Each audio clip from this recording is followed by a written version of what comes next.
In this video, we'll discuss a brief history of non-Euclidean geometry. Now, where did this come from? Why do we consider non-Euclidean geometry? It actually comes from when we consider the 5 postulates from Euclidean geometry. And the first 4 are not considered controversial. It's that 5th postulate that is often the one that causes so much consternation among mathematicians. And it's the way that it's written. What does it mean? We often go on and say that that's the parallel line postulate. But the way that it was written by Euclid caused so many people to have concerns about what does it really mean. And so many have tried to prove that 5th postulate using the other 4 postulates, but have been unsuccessful to do so, hence why it is maintained over the millennium. Now, it has been revised many different times as people try to give us a better variation for what that postulate means. For example, Playfair said, through a given point not on a line can be drawn only one parallel line to a given line. And that's true for Euclidean geometry. And that's often what we may even say within our own high school classes when we teach this. We have the idea that Proclus said if a line intersects one of 2 parallel lines, both of which are coplanar to the original, then it must intersect the others also. So trying to look at it in a roundabout way. Now, what this did, by trying to look at all these different ways of understanding what this 5th postulate meant, created our non-Euclidean geometries that we consider, especially spherical and hyperbolic geometry. Now, the concept of spherical geometry has been around since the Greeks. Euclid actually wrote the Phenomena, where he actually wrote about spherical geometry that was used for astronomy.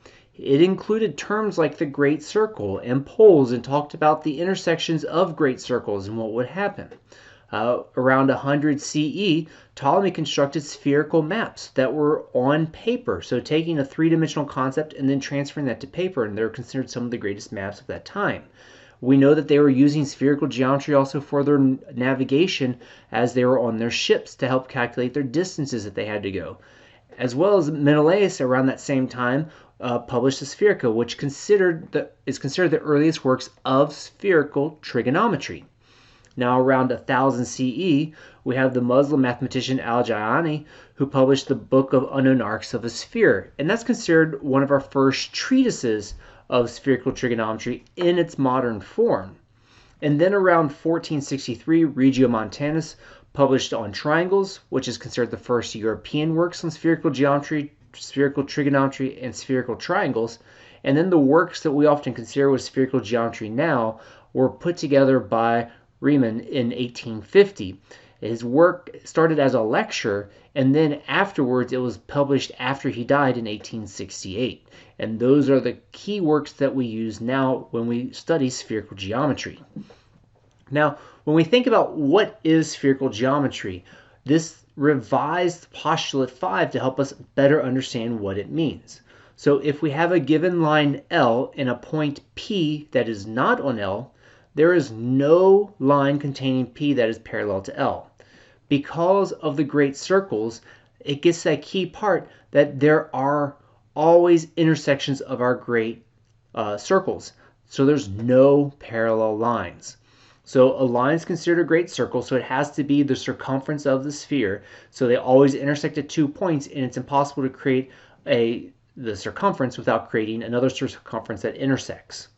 Now, by doing so, it changes how we think about our shapes. We think about them in Euclidean terms, and those properties do not transfer the same way. For example, triangle angle measures actually sum to somewhere between 180 and 540 degrees, and they can change on how we make the triangle. Also, when we look at other shapes, they're not going to exist necessarily using the same properties that we say in Euclidean geometry. So you have to think about, well, what changes? Do we still consider that to be, say, a rectangle if none of the sides are parallel, since we can't construct parallel lines in spherical geometry? Or do we take the idea of a spherical rectangle and give it different properties that maybe can be utilized on the sphere? Now, when we look then at hyperbolic geometry, that had a much later start, say in 1733 CE. And even before that, people were playing with the idea of this 5th postulate and trying to figure out how do we get this idea of the acute angles. So Giovanni Saccheri worked around the idea of the fifth postulate and created the Saccheri quadrilateral. In that, he fixed two angles as being right angles and then determined that the other two, say A and D in this case, had to both be right obtuse or acute. And with this, that helps to show why a Euclidean triangle is only true if the parallel postulate is assumed. Now, with this work, based on previous things that happened, Saccheri is able to go through and show the obtuse category of why the sum is greater than 180 degrees, contradicting the parallel postulate, but can't get to the concept of having the two acute angles. And because he spent so much time trying to fight this ability to find the quadrilateral with the two acute angles, he lost his credit for what he'd been able to do in building the Saccheri quadrilateral. Now, after him in 1777, Johann Lambert also continued to work on this, and he took it to another step and said there's three right angles, and let's look at that fourth angle and what happens when we make it right, obtuse, and acute. He too struggled with the idea of how to handle that acute angle in the consideration of this. Now, that then led to people examining whether there should be 0 parallel lines, more than one parallel line, or exactly one. You get famous mathematicians such as Gauss, who started to examine the works of hyperbolic geometry. We know that Euler was working with spherical geometry in the 1700s, but Gauss is one that we often will hear gave the term non-Euclidean geometry, coined that term, but he never actually published anything related to what he thought about the geometry. So there's no credit that's given to him for his work. However, in 1830, around that time, we have two different mathematicians, Bolia in Hungary and Lobachevsky in Russia, that published their work around the idea of hyperbolic geometry. And because they were in different countries, even though it's within a year or two and it wasn't actually overlapping, there's no way people can say that they stole their work from another person. So that's why they're both credited with this work. Bolia published in 1832, Lobachevsky around 1829-1830, and later published his works again in 1840 and 1855 to try to get more credit for the concepts of his hyperbolic geometry. And when we think about hyperbolic geometry, it's important to recognize what are we looking at, because a spherical geometry makes a lot of sense to us. We have the sphere. We live on a sphere, which is why people created spherical geometry most likely in the first place. The idea of the hyperbolic geometry, we look at it as if it was built on a saddle.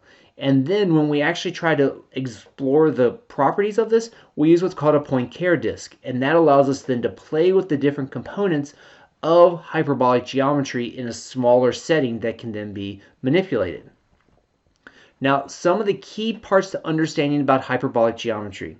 Its revised fifth postulate states that given a line L and a point P not on that line, there is at least two lines containing P that are parallel to L. What we're getting at here is that there's an infinite potential for parallel lines through a given point not on that line. One of the key things to recognize, though, is because of that, the way we consider parallel lines, they're not going to be equidistant everywhere like we think about Euclidean parallel lines, where it's always an equidistant from one to the other. And it has to do with that fact that we're bending around the saddle. Again, because of this curvature, the angles measures for a triangle are actually between 0 degrees and 180 degrees, and they can be changed depending on how we construct that triangle, which gives it unique properties when we think about triangles. And just like with spherical geometry, in the hyperbolic geometry, Euclidean shapes change yet again. So some properties we may consider may hold, but then other properties may not hold, and we have to determine what is it we want to call this shape, and do we still consider it by that same name.